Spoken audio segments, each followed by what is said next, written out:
بسم الله الرحمن الرحيم. بسم الله والحمد لله والصلاة والسلام على نبينا سيدنا خير خلق الله صلى الله عليه وسلم وعلى آله وأصحابه وأتباعه ومن والاه. أما بعد، يقول المؤلف رحمه الله عز وجل: باب من الدین الفرار من الفتن. کہ یہ باب ہے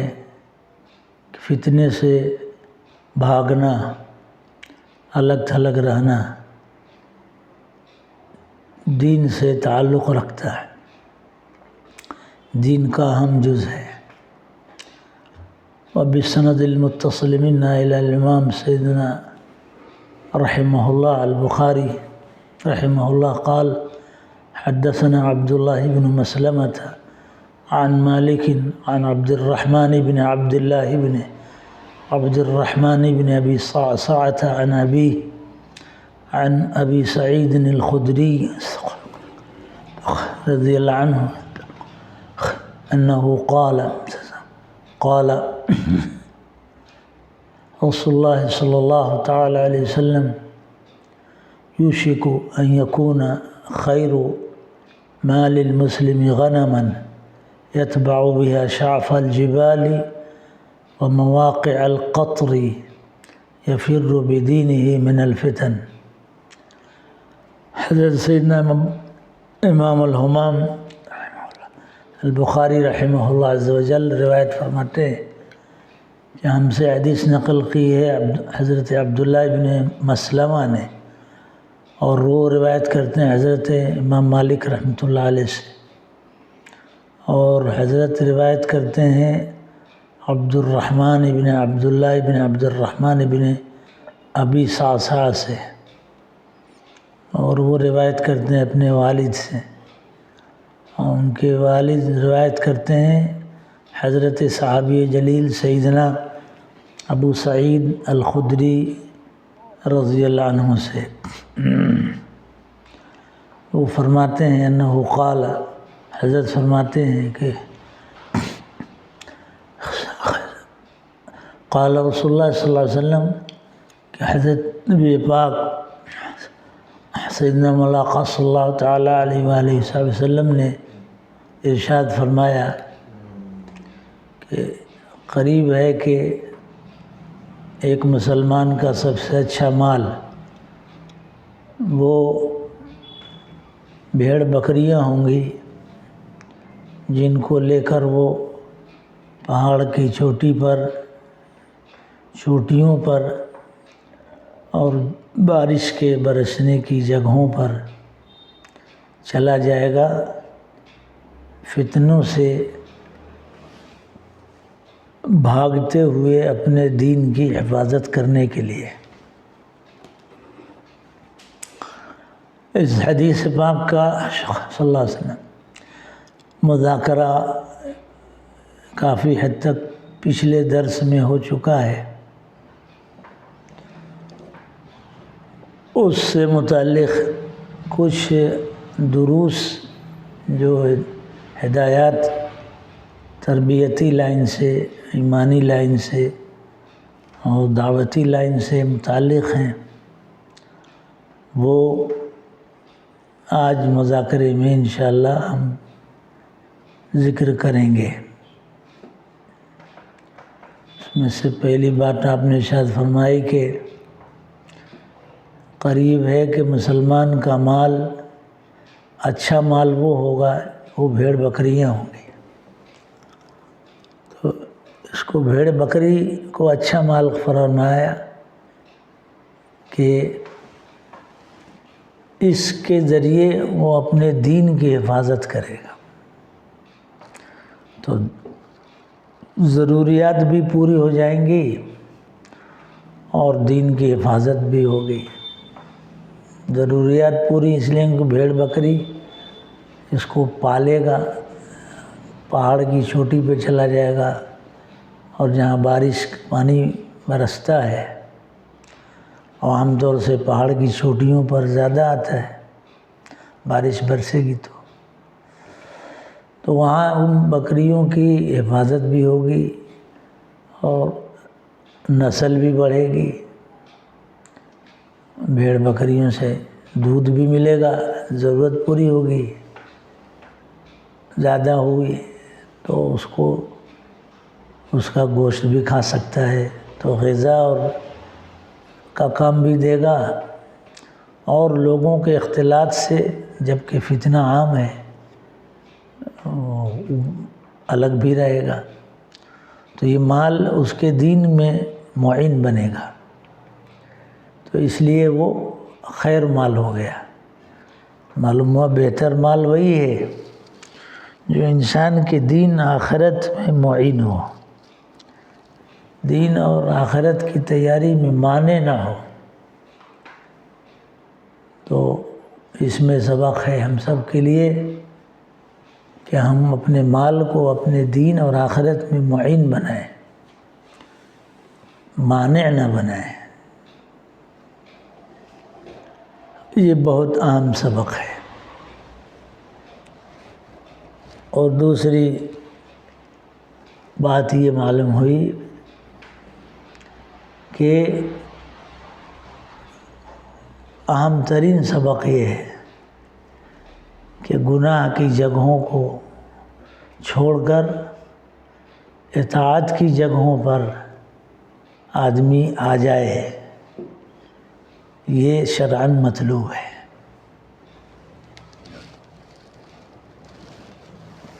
یہ اس شخص کے لیے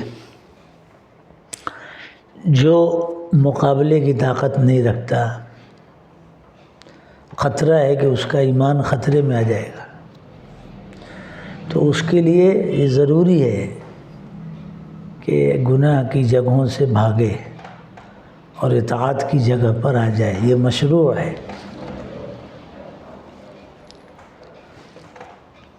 تو اسی کو حضرت مفکر اسلام علیہ الرحمہ نے یورپی ممالک میں سے ایک ملک کے اندر بیان میں فرمایا تھا، اور وہاں یہ اس کا عنوان ہی لگایا تھا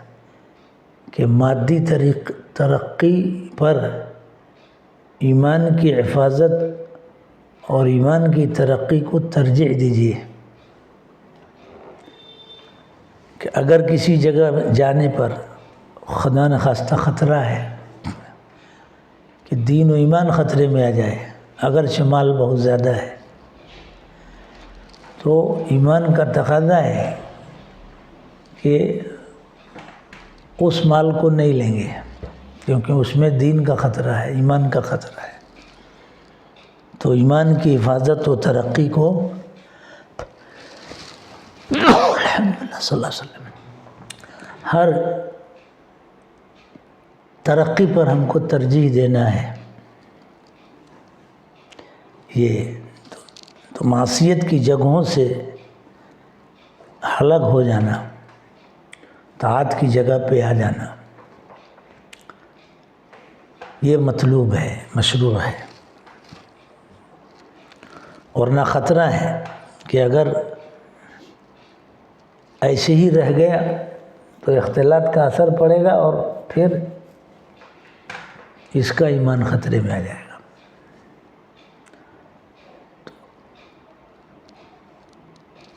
یہ پہلی بات تو یہ معلوم ہے، تو ہر شخص کو اس کی فکر کرنا ہے کہ گناہ کی جگہوں سے الگ رہیں، طاعت کی جگہ سے قریب رہیں۔ ہاں، اگر کسی نافرمانی کی اس پہ جانا پڑے تو وہ دعوت تبلیغ امر و نہی کے لیے جانا پڑے تو وہ الگ بات ہے، مگر وہاں سے آنے کے بعد فوراً الگ ہو جائے، فریضہ دعوت کی ادائیگی کے بعد فوراً طاعت کی جگہ پہ جائے۔ اس لیے حضرت مولانا بڑے حضرت جی مولانا الیاس رحمۃ اللہ علیہ کے بارے میں آتا ہے کہ حضرت رحمۃ اللہ علیہ جب 3 دن جماعت میں تشریف لے جاتے تھے تو جماعت میں دعوت میں قسم قسم کے لوگوں سے ملنا جلنا ہوتا ہے، تو حضرت فرماتے تھے وہاں سے آنے کے بعد اگرچہ وہ دعوت عین دین کا کام ہے، لیکن پھر بھی حضرت وہاں سے جب آتے تھے تو کچھ دن کے لیے خانقاہ رائے پور میں حضرت اقدس رائے پور رحمۃ اللہ کے پاس جاتے تھے اور یکسو ہو کر وہاں کچھ دن رہتے تھے، تاکہ وہ اختلاط کا، اگرچہ دعوت کی نسبت سے تھا لیکن اختلاط مع الانام کا جو قلب پر غیر شعوری اثر ہوتا ہے اس کو ختم کرتے تھے۔ تو اس لیے عام حالت میں یہی ہے کہ آدمی اماکن المعاصی سے الگ رہے، یہ تربیتی اور عبادت سبق ہے۔ اگر ملنا پڑے تو دعوت اور امر و نہی کا تقاضا الگ ہے، اس نیت سے جانے میں کوئی حرج نہیں ہے، جاتے ہیں تو یہ ایمان کی حفاظت کا عظیم ذریعہ ہے۔ اور دوسری بات یہ کہ جب فتنے عام ہو جائیں، بہت پھیل جائیں، تو فتنوں کے پھیلاؤ میں آخر زمانے میں تنہائی، گوشہ نشینی یہ مطلوب ہے۔ ایسے وقت میں اکیلے رہنا مشروع ہے۔ جب فتنے غالب آ گئے اور کوئی کسی کی سننے والا نہیں ہے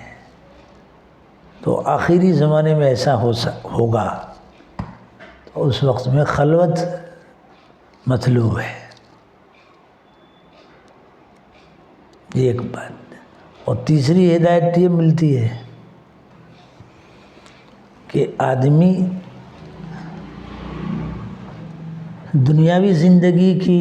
زیب و زینت میں بے رغبتی اختیار کرے، کم سے کم اختیار کرے۔ دنیاوی زندگی کی زیبائش کی کمی انسان کے لیے ایمان کے اضافے پہ معین ہے، تو ایمان میں اضافہ ہوگا۔ اس حدیث کا تیسرا سبق یہ ہے کہ دنیا کے ٹیپ ٹاپ زیادہ نہیں، اس میں کمی ہو بقدر ضرورت، تو وہ آخرت کے لیے دین کی تیاری میں ایمان کے اضافے میں معین ہے۔ اور چوتھی ہدایت یہ ملتی ہے جو پیچھے بھی آ چکی کہ دین کی حفاظت دنیا پر مقدم ہے۔ دیکھ لے آدمی، اگر آدمی باہر ملک جائے اور خطرہ ہے کہ دین کو بچا نہیں پائے گا، دنیا بہت ملے گی، تو اس کو لیے اجازت نہیں دی جائے گی، کیونکہ دین کی حفاظت دنیا پر مقدم ہے۔ اسی لیے آپ نے ارشاد فرمایا کہ وہ مسلمان اپنا سب کو جس کو لے کر وہ پہاڑ کی چوٹی پہ چلا جائے جہاں لوگوں سے اختلاط بھی نہیں، اور تقلیل من الدنیا بھی ہے، تو یہ مقدم ہے کہ دین کی حفاظت دنیا پہ مقدم ہے۔ تو اب یہ کیسے ہوگا، یہ مزاج کیسے بنے گا؟ تو اس کے لیے فرماتے ہیں پانچویں ہدایت یہ ہے جو اس حدیث پاک سے ثابت ہوتی ہے کہ اس میں ترغیب ہے زہد فی دنیا کی، کہ دنیا سے بے رغبتی اختیار کرے، دل لگائے ہی نہیں تو اعمال آخرت میں اس کا دل لگے گا، تو خود بخود ذوق بن جائے گا کہ دین کو ایک نمبر پہ رکھے گا، دنیا کو اس کے بعد رکھے گا، یہ ذوق بن جائے گا، تو اس کو مال کے بڑھنے پر خوشی نہیں ہوگی، اعمال کے بڑھنے پر خوشی ہوگی۔ اعمال صالحہ کا ذخیرہ بنے گا تو اس پر خوش ہوگا، اور اگر مال خوب بڑھا اور اعمال کم ہو گئے تو غم کرے گا۔ تو یہ مطلب ہے کہ دنیا سے بے رغبتی اختیار کریں، زہد فی الدنیا، یہ جتنا ہوگا اتنے رغبت فی الآخرت بڑھے گی، اس سے ایمان میں ترقی ہوگی۔ تو اس حدیث پاک سے کئی اہم اسباق، 6 سبق، سب دعوتی سبق وہ ثابت ہوتے ہیں۔ تو حضرات صحابہ کرام اجمعین احادیث پاک کی تعلیم کے نقشے میں ڈھلے ہوئے تھے، سانچے میں ڈھلے ہوئے تھے۔ تمام صحابہ کی صفات مشترکہ جو تھی، اس میں ایک صفت زہد فی الدنیا تھی کہ سب دنیا سے بے رغبت تھے۔ ایسا نہیں کہ ان کے پاس مال نہیں تھا، مال بہت تھا، مگر اس مال میں دل نہیں لگا تھا۔ صحابہ کا دل اعمال میں لگا تھا، مال میں نہیں۔ اور صحابہ کرام دونوں کے جتنا مال تھا وہ اعمال صالحہ میں معین تھا۔ تو اس میں اس حدیث پاک سے ہم کو سبق یہ ملتا ہے کہ ایمان کی حفاظت کی خاطر اور دین کی حفاظت کی خاطر اگر آدمی کو عیش کی جگہ کو چھوڑ کے تکشف کی جگہ پہ جانا پڑے جہاں اسباب کم ہیں تو گوارا کر لے، کیونکہ عیش کے ساتھ کیش کی فکر کرے گا تو اعمال چھوٹیں گے۔ تو اب وہ ایمان کو بچانے کے لیے پہاڑ کی چوٹی پہ چلا گیا جہاں کیش کم ہے، تو اس لیے وہ ترقی کرے گا۔ تو اس لیے دعا کرنا چاہیے ہم سب کو کہ اللہ پاک اس حدیث پاک کے جو مقتضیات ہیں ایمانی ثقلات ہیں، اللہ سبحانہ وتعالیٰ ہم سب کو ان مقتضیات ایمانیہ پر عمل کی توفیق عطا فرمائے، قبول فرمائے۔ وآخر دعوانا ان الحمد للہ رب العالمین، صلی اللہ علیہ وسلم وبارک وسلم۔